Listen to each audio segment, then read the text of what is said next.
Halo, assalamualaikum. Hari ini mau punya cerita, pengen membagikan ide bisnis jajanan tradisional yang hingga kini masih ngehits banget loh. Pengen tahu hari ini kita mau bikin apa? Langsung simak videonya. Oke, langkah pertama, siapkan beras ketan yang udah direndam selama minimal 2 jam ya teman-teman. Saya pakai setengah kilogram ini ya. Kemudian garam saya pakai 1 sendok teh.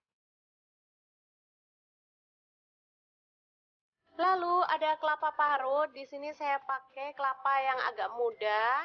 Ini saya pakai 1 butir ya. Kita urap atau kita campur hingga merata.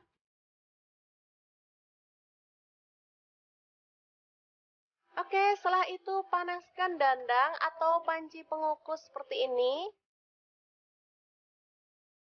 Lalu kita masukkan bahan yang udah tercampur merata tadi ya.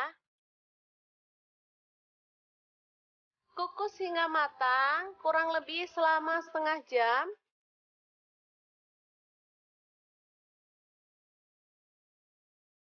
Oke, seperti ini dia ya hasilnya.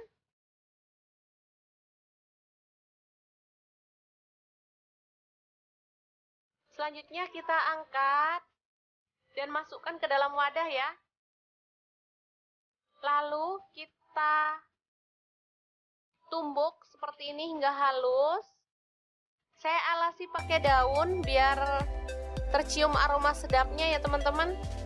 Oke, setelah halus seperti ini, kita boleh masukkan ke dalam cetakan. Misalnya teman-teman dicetak di wadah itu yang plastik 250 gram atau 300 gram atau 500 gram bisa ya, langsung bisa dijual, atau boleh ditaruh dalam loyang nanti dipotongin juga bisa ya teman-teman.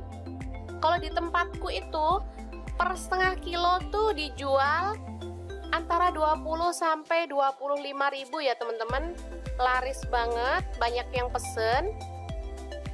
Oke, selanjutnya kita ratakan seperti ini. Boleh dibalik ya teman-teman biar yang bagian bawah itu nanti nggak nguap. Jadi kita balik dan kita diamkan hingga dia itu mengeras dan kokoh ya. Baru setelah itu kita boleh potong-potong sesuai dengan selera ya. Ini udah mengeras. Untuk ukuran bebas ya teman-teman, tinggal kemas sesuai dengan harga jual yang pengen ditetapkan ya. Misalnya setengah kilogram itu berapa gitu ya, atau dipotong kecil-kecil untuk dijual bareng sama tape ketan juga bisa, atau kalau mau digoreng juga bisa ya. Jadi ini termasuk jajanan jadul yang banyak disukai sama anak zaman now. Rasanya emang gurih banget dan menggugah selera pastinya. Oke, sangat mudah banget kan cara membuat jadah atau tetel ya teman-teman. Semoga informasi ini bisa bermanfaat untuk teman-teman semua. Terima kasih kunjungannya. Assalamualaikum.